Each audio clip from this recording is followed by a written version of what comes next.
De acuerdo, vamos a desgranar esto. Hay una idea que da un poco de vértigo, ¿no? ¿Y si nuestra mente no fuera algo fijo, sino más bien como un plano vivo, una especie de edificio en constante renovación? Hoy vamos a explorar precisamente eso, la capacidad de rediseñar nuestra propia mente de forma consciente.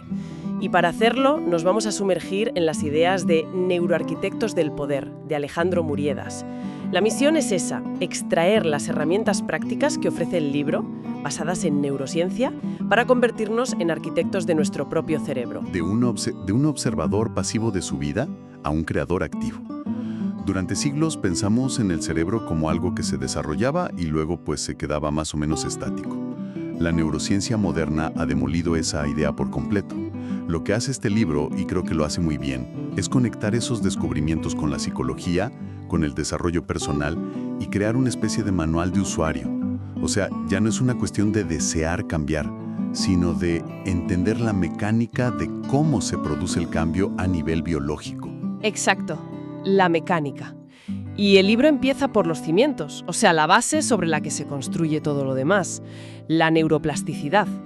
La idea es que el cerebro cambia físicamente, literalmente, crea y deshace conexiones con cada pensamiento que repetimos, cada habilidad que aprendemos. Cada hábito que forjamos. Eso es. Muriedas usa una metáfora que, la verdad, se te queda grabada. Dice que no somos una estatua de mármol, somos plastilina neuronal. Y es una metáfora muy precisa. Esas nuevas conexiones, lo que se llama refuerzo de circuitos, es lo que convierte un esfuerzo consciente en un hábito automático. Pero, y esto es clave, la neuroplasticidad no es inherentemente buena. Es neutral. Funciona en ambas direcciones. Claro. Si practicas la queja, te volverás un experto en encontrar fallos. Exacto. Y el cerebro, además, optimiza sus recursos con la poda sináptica. O sea, elimina de forma activa las conexiones que no se usan. Es como un jardinero implacable. Si no usas un camino, lo deja cubrirse de maleza para dedicar esa energía a los caminos que sí transitas. Y esto no es una teoría abstracta, que es donde se pone realmente interesante. El libro menciona un estudio, el de Dragansky, en 2004, que es una demostración perfecta. El de los malabares. Ese. Cogieron a un grupo de adultos que nunca habían hecho malabares y les enseñaron. Y vieron, con resonancias magnéticas, cómo crecían físicamente las áreas del cerebro relacionadas con la percepción visual del movimiento, la coordinación. Sí. Pero lo más alucinante es lo que pasó después. Cuando dejaron de practicar, esas áreas volvieron a encogerse. El cerebro no malgasta recursos. Exacto. La frase «úsalo o piérdelo» es literalmente una ley biológica en nuestro cerebro. Pero si conectamos esto con el panorama general, la neuroplasticidad es solo la mitad de la historia. Es la capacidad de reorganizar la ciudad, por así decirlo. Pero el libro introduce otro concepto que es igual de potente, la neurogénesis. ¿Qué es? La capacidad de construir edificios completamente nuevos. Hablamos de crear neuronas nuevas, desde cero, incluso en la edad adulta. O sea que no solo podemos recablear las calles, sino que podemos añadir barrios enteros. Eso cambia las reglas del juego. Totalmente. Y según el libro, esto no es algo que ocurra al azar. Sucede principalmente en una zona muy concreta, el hipocampo, que es crucial para la memoria, el aprendizaje y sobre todo para regular la respuesta al estrés. Y tenemos un poder de influencia enorme sobre ese proceso. El libro enumera los grandes activadores de la neurogénesis. El ejercicio aeróbico, por ejemplo, es uno de los más potentes. Aprender continuamente cosas nuevas que nos supongan un reto. El sueño profundo, reparador. Los vínculos afectivos sanos. Y por otro lado, claro, identifica los saboteadores. El principal es el estrés crónico. El cortisol. El cortisol elevado de forma sostenida es, literalmente tóxico para el hipocampo. Daña las neuronas existentes y frena en seco la creación de nuevas. A eso le sumas el sedentarismo y una dieta proinflamatoria y, al final el mensaje es que nuestro estilo de vida diario es la política de urbanismo de nuestro cerebro. Vale, me queda claro. Entonces el terreno es fértil y el material de construcción está disponible. La neuroplasticidad y la neurogénesis nos dicen que el cambio es biológicamente posible. Pero la gran pregunta es, ¿quién dirige la obra? ¿Cómo empezamos a esculpir conscientemente esa plastilina? Ahí es donde el libro pasa de la biología a la arquitectura, a las herramientas. Y la primera herramienta es, quizás, la más importante: entender nuestro sistema de activación reticular, o SAR. El libro lo describe como el portero o el filtro de nuestra mente. De los millones de bits de información que nos bombardean cada segundo, el SAR es la red neuronal que decide qué es lo suficientemente importante como para llegar a nuestra conciencia. Espera un momento.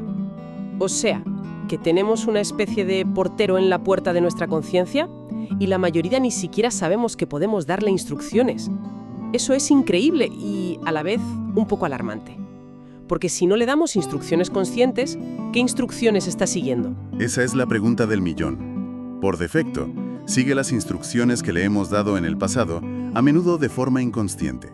Nuestros miedos, nuestras preocupaciones recurrentes, nuestras creencias más arraigadas.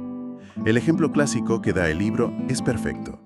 Decides comprarte un coche de un color concreto y de repente ves ese coche por todas partes. Sí, eso pasa siempre. No es que haya más coches, es que le has dado a tu SAR una nueva orden. Esto ahora es relevante para mí. Tu filtro ha cambiado. Esto me recuerda al experimento mental de Lorentz, del elefante rosa. Si te digo, no pienses en un elefante rosa, es imposible.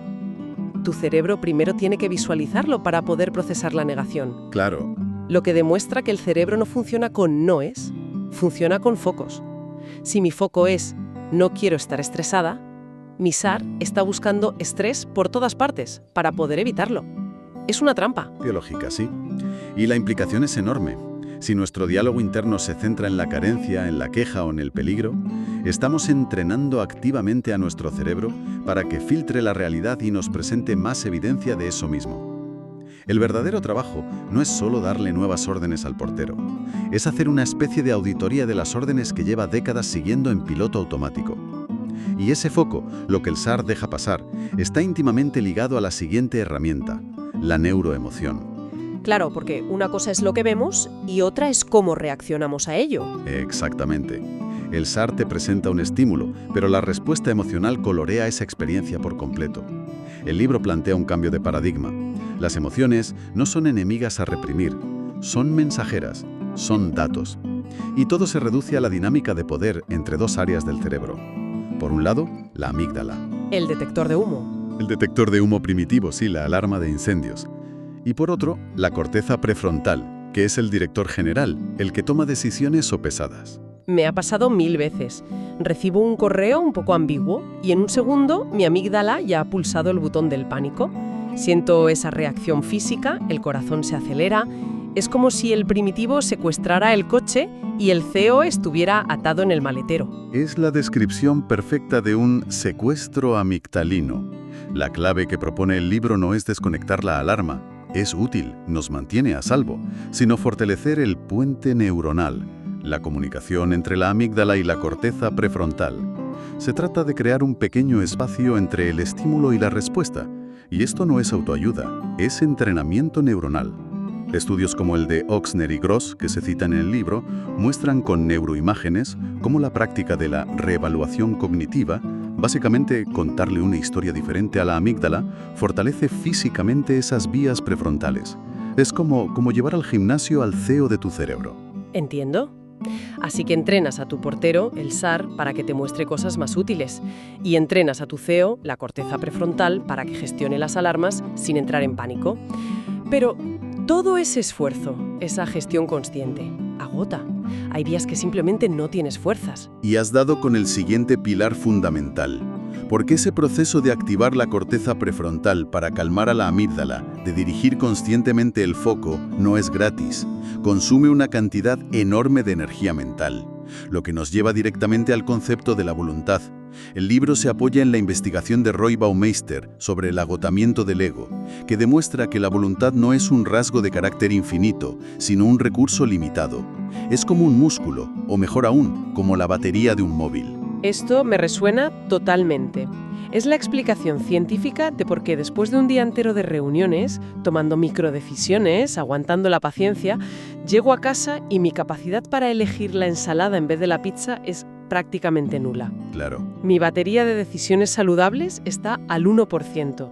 No es que sea débil, es que estoy sin batería. Precisamente. Y si lo entendemos como un recurso limitado, la estrategia cambia por completo. No se trata de tener más fuerza de voluntad, sino de gestionarla con más inteligencia. La propuesta del libro es radicalmente práctica. Automatiza todas las decisiones pequeñas e intrascendentes que puedas. ¿Qué desayunar? ¿Qué ropa ponerte para trabajar? ¿A qué hora sales a caminar? Cada decisión que conviertes en un hábito libera una porción de esa valiosa batería para cuando realmente la necesitas. Para la conversación difícil, para el proyecto creativo. Para mantener la calma cuando salta la alarma de la amígdala. Justo para eso. Es pura estrategia de recursos mentales. Es decir, que un verdadero neuroarquitecto es también un maestro de la eficiencia energética de su propio cerebro. Sin duda. Pero toda esta arquitectura interna, este rediseño del enfoque, las emociones y la voluntad, puede ser potenciado o demolido por una fuerza externa potentísima, nuestro entorno social. El libro dedica una parte crucial a lo que llama la red neuronal social. No rediseñamos nuestra mente en una burbuja. Aquí es donde habla del wifi emocional, ¿verdad? Las neuronas espejo. Exacto. Esas células que se activan igual cuando hacemos algo que cuando vemos a otro hacerlo. Es la base de la empatía. Pero también significa que estamos constantemente descargando los estados emocionales de la gente que nos rodea. Sí, wifi emocional es una metáfora genial para explicarlo. Pero es importante matizar que no es un proceso totalmente pasivo. No somos simples receptores. Las neuronas espejo se activan con más fuerza cuando prestamos atención a la otra persona, cuando hay un vínculo. De ahí que la elección consciente de con quién pasamos tiempo y a quién le dedicamos nuestra atención sea tan radicalmente importante. No solo afecta a nuestro estado de ánimo, moldea literalmente nuestra arquitectura cerebral. Hay una frase en el libro que es demoledora. Tu tribu no solo te acompaña, te programa. Te programa para el miedo o para la oportunidad, para el cinismo o para la creatividad. Es una idea muy potente, la de auditar no solo nuestros pensamientos, sino también nuestras conversaciones. Y aquí es donde podemos conectar todos los puntos y ver el verdadero poder del que habla el título. Fíjate en la sinergia. Por un lado, usas tu intención para reentrenar tu SAR, para que empiece a filtrar el mundo y a mostrarte oportunidades, soluciones, cosas por las que estar agradecida. Eso es el trabajo interno. ¿Vale? Estoy reajustando mi filtro personal. Exacto. Pero ahora, imagínate que simultáneamente eliges rodearte de una tribu que, por defecto, ya opera en esa frecuencia. Personas cuyo SAR también está calibrado para la oportunidad. Sus neuronas espejo no solo te harán sentir bien, sino que tu propio cerebro empezará a imitar y a normalizar sus patrones de pensamiento. Tu trabajo interno se ve validado y acelerado por tu ecosistema externo. Creas un bucle de retroalimentación exponencial. Esa sinergia entre el filtro interno y el entorno externo es el motor del cambio sostenible. ¡Wow! Es dejar de luchar contra la corriente. Es alinear tu biología, tu psicología y tu entorno para que remen en la misma dirección. Entonces, si lo resumimos, ser una neuroarquitecta implica entender que el cerebro es plástico y puede generar nuevas neuronas. Sí.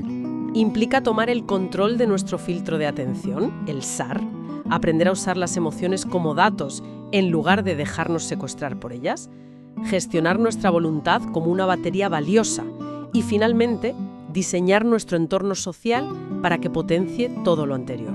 Has trazado el plano completo. No se trata de usar una herramienta aislada. Se trata de entender que es un sistema integrado. Cada elemento apoya al resto. Y la belleza de todo esto es que no requiere un cambio drástico de la noche a la mañana.